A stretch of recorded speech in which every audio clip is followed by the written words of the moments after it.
Today is Canada's 150th birthday. Happy birthday, Canada.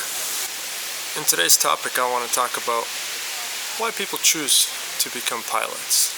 Let's start with how or why some people choose this profession. Well, first of all, your parent could be in the aviation industry, could be a pilot, and that's how some kids get into the industry.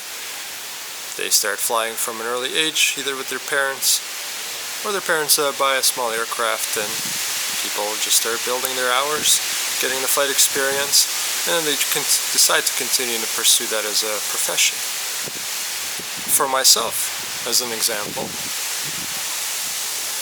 I started flying at the age of 16. So at that point in time, it was the most interesting and unique thing that I have come across at that point in my life. So it was new and dynamic, and I didn't know anybody who was a pilot or who flew or was in the aviation industry, and that profession was really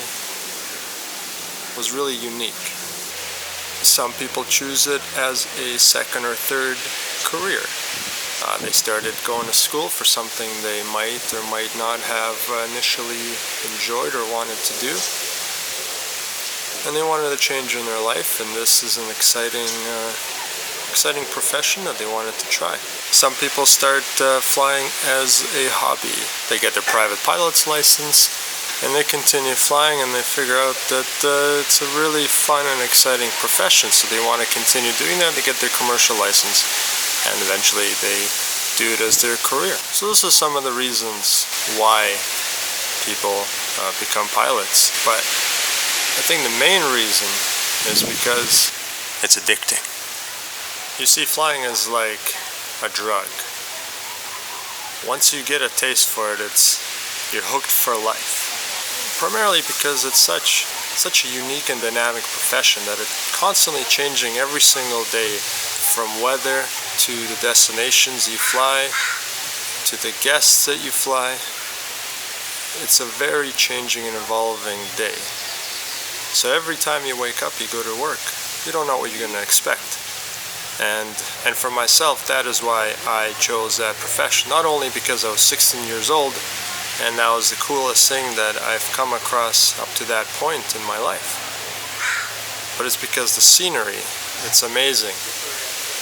Once you spend a whole week under the clouds, you go for a flight, you break through the clouds, you feel like Superman, who's re-energized by the sun.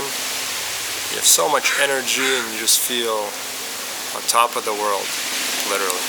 So that's kind of what hooked me into aviation, is the uniqueness of it, the challenges that you face every single day, and being something that nobody else that I know did. Now, aviation also offers me the opportunity to live where I want.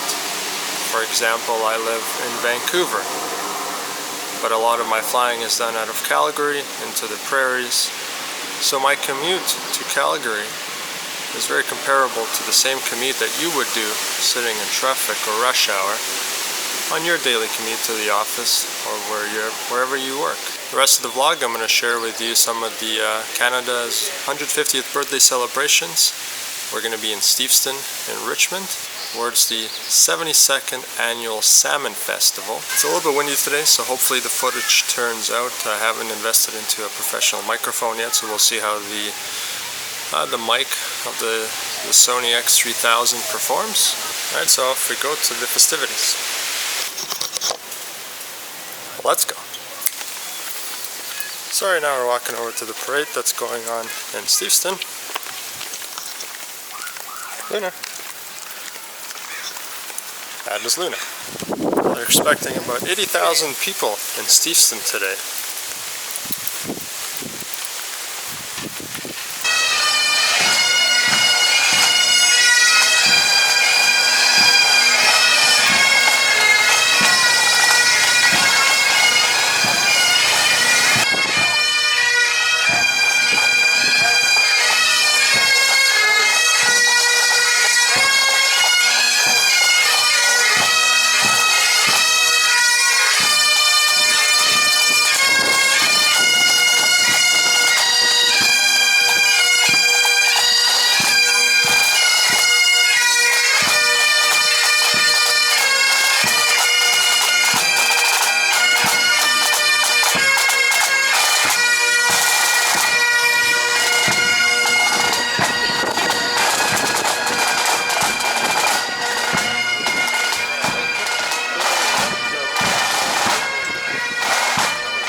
get into the pilot industry or the aviation industry in general is for the money or the travel benefits.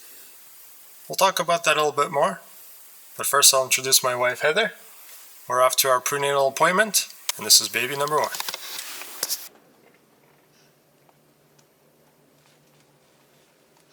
No, 2 more.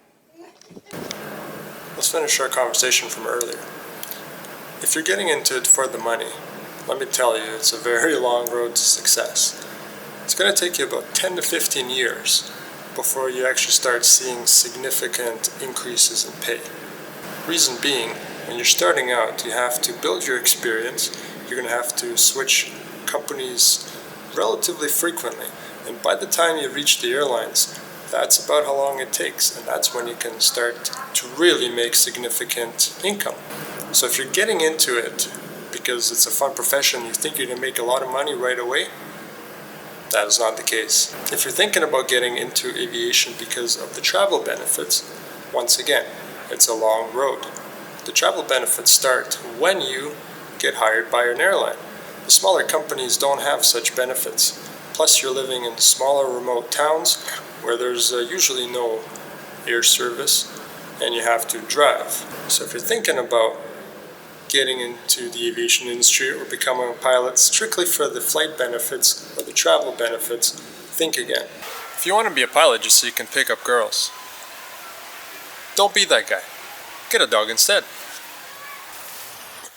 So my final thoughts about becoming a pilot, choosing aviation in general, you really have to do it because you love it. One way you can find that out is go for a familiarization flight. It's called a fem flight. Just go for a flight, just a 30-minute, about $100, and it'll give you a general idea whether you want to be a pilot or not. But do it for the right reasons. Do it for the passion, the love that you have for flying, and not for any other reasons or because you're forced to. You have expectations of yourself. Because it's a long road, it's a long journey to get to where you think you want to be. But whatever you decide, aviation is a fantastic profession. It gives you challenges and unique opportunities to travel the country and travel the world. If you have any questions for my vlog, comment down below. Anything about being a pilot, myths about the industry, or aviation in general. Question of the week: how did you start in aviation? Once again, comment down below, let me know.